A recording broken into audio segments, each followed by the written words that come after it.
Hello everyone, কেমন আছো তোমরা সবাই? আশা করছি সবাই ভালো আছো। আমি সুজাতাস ব্লগে সবাইকে ওয়েলকাম। দেখো, আমি আমার ড্রিঙ্কটা কিন্তু সকাল সকাল রেডি করে নিচ্ছি। তোমরা তো জানোই আমি সকালবেলা কিন্তু ঘুম থেকে উঠে এই ড্রিঙ্কটা আমাকে খেতেই হবে। আর পরের জন্য বানিয়ে নিলাম একটু গরম জল, এতে কিন্তু একটা গ্রিন টি দিয়ে দেবো, ব্যাস হয়ে যাবে।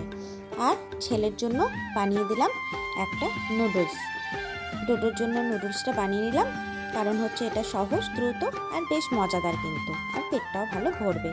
তো এই সমস্ত কিছু করার পরে আমি কিন্তু ডাইরেক্ট চলে গেছিলাম স্নান করতে। স্নান করে তারপরে চলে এসেছি একদম পূজার ঘরে, কারণ আজকে পূজার ঘরটা কিন্তু ডিপ ক্লিন করব। তাই জন্য দেখতেই পাচ্ছ আমি কিন্তু চারিদিক মোছামুছি করে একদম পরিষ্কার করে পূজার ঠাকুর ঘরটা কিন্তু একদম ডিপ ক্লিন করছি। কারণ আমি প্রতি সপ্তাহে এটা একটু ডিপ ক্লিন না করলে কিন্তু একদম নোংরা হয়ে যায়, দেখতে একদমই ভালো লাগে না। তার জন্য আমি কিন্তু আজকেও চলে এসেছি পূজার ঘরটা একটুখানি পরিষ্কার করে নেবো বলে। এই যে সামনেটা দেখলে, সামনেটা কিন্তু আমার হাতে সিঁদুর লাগা থাকে বলে দাগ হয়ে গেছে, সেই জন্য সাবান দিয়ে ঘষে ঘষে সেই জায়গাটা কিন্তু ভালোভাবে পরিষ্কার করে নিলাম। এমন কিছু নোংরা নেই, তবুও যতটুকু রয়েছে ততটুকু থাকলে কিন্তু থাকতে থাকতে অনেকটা বেশি নোংরা হয়ে যায়। দেখো, এই যে এই আসনটা দেখতে পাচ্ছ, ঠাকুরের জন্য যে আসনটা পাতলাম, এটা কিন্তু দেখতে খুব সুন্দর। আরেকটা আছে, আরেকটার জানো তো এই ফেব্রিকগুলো উঠে গেছে। ফেব্রিকগুলো না থাকলে কিন্তু খুব একটা দেখতে ভালো লাগে না, শুধু ভেলভেটটাই থাকে, আর ফেব্রিকগুলো উঠে গেলে একদমই বাজে লাগে। তো এইটার এখনও ওঠেনি, কাঁচা পড়ছে। আমি একটু আস্তে আস্তে করে নরম করে কাচি, যাতে ফেব্রিকগুলো না ওঠে। প্রথমে বুঝতে পারিনি যে এই আসনটা থেকে ফেব্রিকগুলো উঠে যাবে।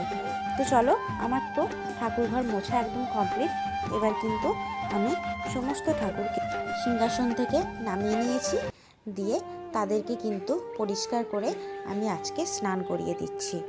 জানো তো, আমি প্রতি বৃহস্পতিবার করে কিন্তু স্নান করাই। এতে পরে কি হয় বলো তো, ঠাকুরগুলো কিন্তু পরিষ্কার থাকে। আর স্নান তো আমাদের প্রতিদিনই করানো উচিত, কিন্তু আমি সেইভাবে কিন্তু টাইম পাই না। শ্রীকৃষ্ণকে আমি এই মন্ত্রটাই বলছি, কৃষ্ণায় বাসুদেবায় হরেহে পরমাত্মনে প্রণতৎ ক্লেশনাশায় গোবিন্দায় নমো নমঃ। এই মন্ত্রটা পড়ে পড়ে কিন্তু আমি শ্রীকৃষ্ণকে, গোবিন্দকে স্নান করিয়ে দিচ্ছি।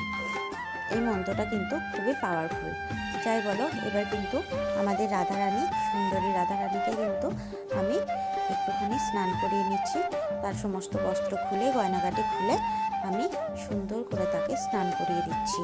ব্যাস, স্নান করানো কিন্তু আমার রাধারানীকে প্রায় কমপ্লিট হয়ে গেছে। দেখো, এবার কিন্তু আমি সমস্ত বস্ত্রগুলো শ্রীকৃষ্ণ, রাধারানী আর আমার মা লক্ষ্মীকে কিন্তু পরিয়ে আমি আমার সিংহাসনে বসিয়ে দিচ্ছি।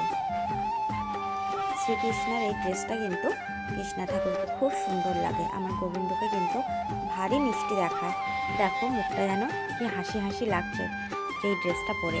আমার মা লক্ষ্মী দেবীকে দেখো কত সুন্দর লাগছে, সত্যি অপূর্ব দেখতে লাগছে। মা লক্ষ্মীকে আর রাধারানীকে দুজনকেই ইয়েলো কালারের ড্রেস পরিয়েছি, দেখো। আর শ্রীকৃষ্ণকে আমি ব্লু কালারের ড্রেস পরিয়েছি। রাধারানীর ড্রেসটাও দেখো কি সুন্দর না, একদম স্টোনের ওয়ার্ক করা, খুব ভালো লাগছে। আর লক্ষ্মী ঠাকুরের এই ঘাগরাটাও কিন্তু মাকে খুব সুন্দর লাগছে। আজকে কিন্তু সত্যি ঠাকুর ঘরটা যেন অপূর্ব দেখাচ্ছে, তাই না? দেখো, আমি কিন্তু ফুল দিয়ে সাজিয়ে দিয়েছি। এবার কিন্তু আমি আমার পুজোটা সুন্দরভাবে সেরে ফেলবো। তো ঠাকুরকে চলো সেবা দিয়ে নিই, দিয়ে সুন্দর করে ঠাকুরকে পুজোটা করে নিই। ঠাকুর ঘরে থাকলে কিন্তু সত্যি একটা আলাদা অনুভূতি জাগে, তাই না? দেখো, ঠাকুরকে আজকে পরিষ্কার করার পর যেন আমার নিজের মনটা যেন অনেকটা হালকা লাগছে, যাই বলো। যাই হোক, এইভাবেই ছোট্ট ছোট্ট মুহূর্তগুলো নিয়েই আমাদের প্রতিদিনের জীবন, জানো তো।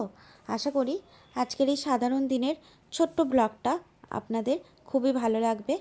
ভিডিওটি যদি ভালো লাগে অবশ্যই লাইক, কমেন্ট ও শেয়ার করবেন, এবং আমার চ্যানেলটি যদি সাবস্ক্রাইব করতে কিন্তু একদমই ভুলবেন না। আর যদি আমার চ্যানেলে তোমরা নতুন হও অবশ্যই করে সাবস্ক্রাইব করে দেবে। তো সবাই ভালো থাকবেন, সুস্থ থাকবেন।